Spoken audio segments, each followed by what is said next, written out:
Comment parfois nous comprenons mal le moment de la perte, ou nous interprétons gravement le moment du gain. Ne gagne pas toujours n'est pas Gabriel, ne perd pas toujours.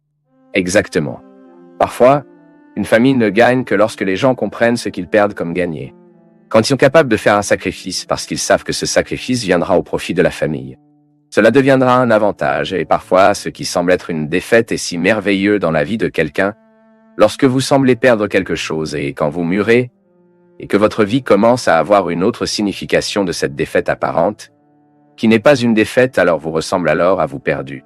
Il a perdu parce qu'il a perdu une petite amie, perdu parce qu'il a perdu un concours public, perdu parce qu'il n'est pas allé à l'université, il a perdu parce qu'il voulait faire un voyage. Tu as perdu. Et soudain, face à ce moment de défaite, vous avez perdu parce qu'une personne que vous aimiez beaucoup est morte. Et vous avez beaucoup combattu pour lui sauver la vie et que vous n'avez pas sauvé, donc cela ressemble à une défaite. Mais face à cette défaite apparente, quand vous commencez à vous sentir plus humain, plus fragile, quand vous pleurez, et que vous vous rendez compte que vous pleurez parce que vous avez des sentiments, non? Les pleurs, c'est très bien. Et parfois, nous pensons que c'est une défaite de montrer le sentiment. Parce que je suis faible. Je suis un perdant. Et c'est tellement intéressant que les gens, ils ne mûriront que lors de ces défaites et de ces victoires politiques. Parfois, vous prenez un candidat qui gagne une élection, qui fait une belle campagne, quelque chose comme ça, mais une chose est une belle campagne, une autre chose est de gérer une ville, un État, et parfois celui qui a été vaincu, la population commence à le regarder et à parler comme ça, mon Dieu, c'est un vainqueur, car il n'a utilisé aucun subterfuge pour gagner. L'histoire de Mandela, un homme qui est coincé 27 ans, et laisse la prison à aimer et à ne pas détester. Et la victoire, non? Avez-vous imaginé qu'il avait tout ce pouvoir de faire ce qu'il voulait? Le président pourrait très bien établir un régime qui rendrait justice à tous les Noirs, non? Que au-delà des Blancs. Qu'est-ce qui est plus facile à analyser, non? Vous voyez le pouvoir de ce point de vue, non? Se chevauchant, en mettant, ce qui rend réel quel est l'intérêt de cette classe. Et puis, quand vous découvrez qu'il ne le fait pas, il se rend compte que le pouvoir passe par... Pardon? Il y a une belle scène, Gabriel, dans ce film de la liste de Schindler.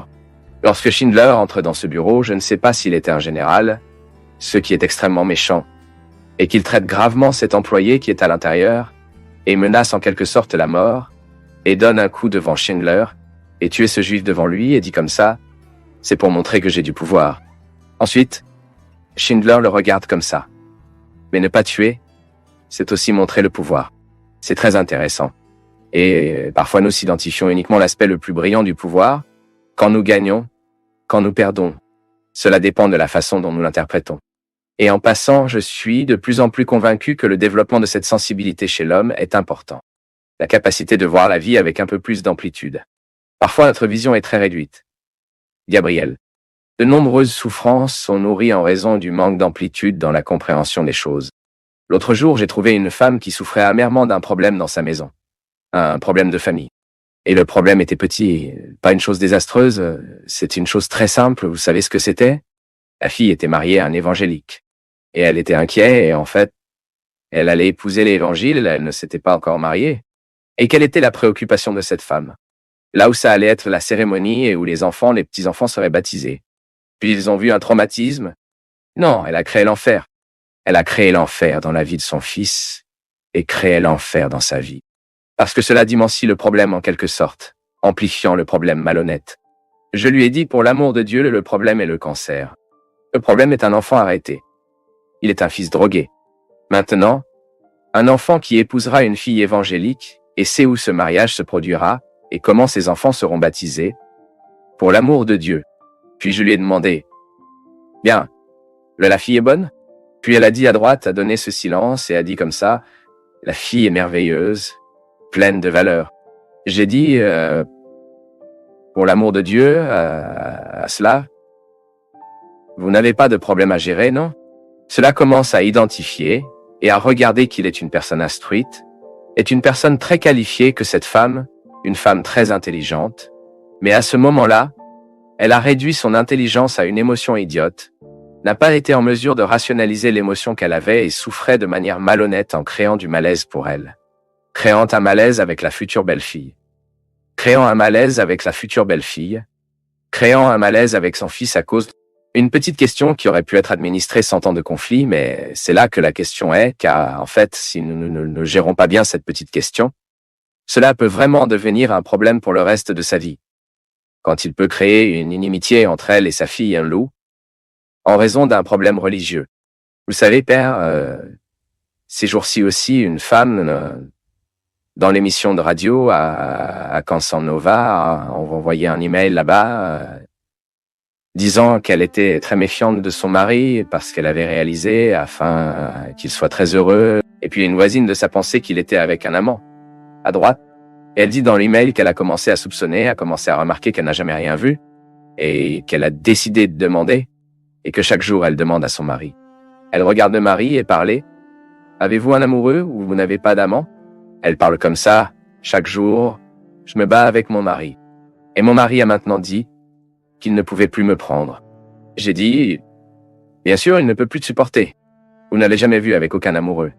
Vous avez décidé de rompre avec ça. Il est allé consulter un voisin qui n'a rien vu non plus, mais se méfie de sa joie qu'il est un amoureux. Vous n'avez pas de problème, vous avez créé un problème. Et puis, vous créez un problème et il est très proche de votre propre vie, détruisant votre vie. Et les gens créent des choses là où il n'y a pas.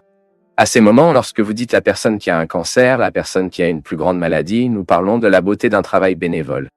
Lorsque vous, face au problème de l'autre, vous parlez, mon Dieu, mais mon problème est si petit. Ces jours-ci, j'ai interviewé le chat ouvert au président d'ASCD qui est son admirateur, non? Un homme fantastique. Un homme fantastique. Et puis nous montrions des scènes, ses petits bras, sans jambes, mais dans une joie, jetant une capoeira, la natation, la mer dans le bonheur, l'autre garçon avec un certain nombre de problèmes, un rire étonnant. Ensuite vous dites, mon Dieu, ce garçon n'a pas de bras, ce garçon n'a pas de jambes. Il vit. Cette mère vit avec lui. J'ai tout, et je me plains de la vie tout le temps, et je reçois un amoureux de mon mari, et je me prépare, je ne sais pas quoi. Et je reçois un problème avec mon fils, qui se mariera à une fille merveilleuse mais est évangélique. Et je reçois un problème parce que la couturière a fait la robe, et la robe que la couturière a faite, j'ai dit que la prédication devait être une couleur. Un ton de je ne sais pas quoi. Et le monde est terminé à cause du pli que l'autre fait. C'est cette vieille histoire, non? Le garçon est heureux car il ne fait pas attention aux bras qu'il n'a pas. Faites attention à ce qu'il a et à ce qu'il peut faire avec ce qu'il a. Parfois, mon peuple, ce qui se passe dans nos vies, c'est cela. La genèse de beaucoup de malheurs est précisément dans le fait que nous faisons attention à ce que nous n'avons pas. L'autre jour, je disais ici, Gabriel, je ne sais pas si c'était la semaine dernière, je disais que le gros problème de jaloux est qu'il ne fait pas attention à ce qu'il a. Il garde toujours un œil sur ce qui est de l'autre, et parce qu'il ne gère pas ce qu'il a, il crée un problème pour lui, il génère un problème pour ceux qui sont du côté, et drôle que cette mystique, c'est une mystique. Que vous choisissiez ce qui est bon chaque jour. C'est très difficile de notre époque, car il semble que notre contexte soit d'une grande possibilité. Nous vivons donc cette anxiété de vouloir tout avoir. Non. Et parfois, nous ne savons pas comment dépister que, lorsque nous mettons notre intention d'atteindre beaucoup de choses, nous finissons par ne rien réaliser. Parce que je peux être entouré de nombreuses réalisations, mais laquelle m'a vraiment réalisé? Lequel m'a vraiment rendu heureux? Qu'est-ce qui, dans ce contexte de tant de possibilités, peut vraiment me réaliser? Parce que je pense que c'est là que nous découvrirons vraiment ce qui en vaut la peine dans la vie. Il y a une chose que nous avons dit dans la fiche 1, qui parle également d'une manière dans la fiche 2, que vous parlez toujours, qui est ce problème de l'ordinaire et de l'extraordinaire. L'extraordinaire, cela se produit extraordinairement de temps en temps.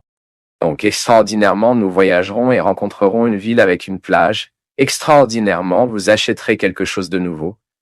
Vous aurez donc du plaisir dans cette nouvelle voiture que vous avez achetée, mais c'est extraordinaire. Vous n'achetez pas de voiture tous les jours, vous ne voyagez pas en vacances tous les jours, vous n'avez pas de fête tous les jours.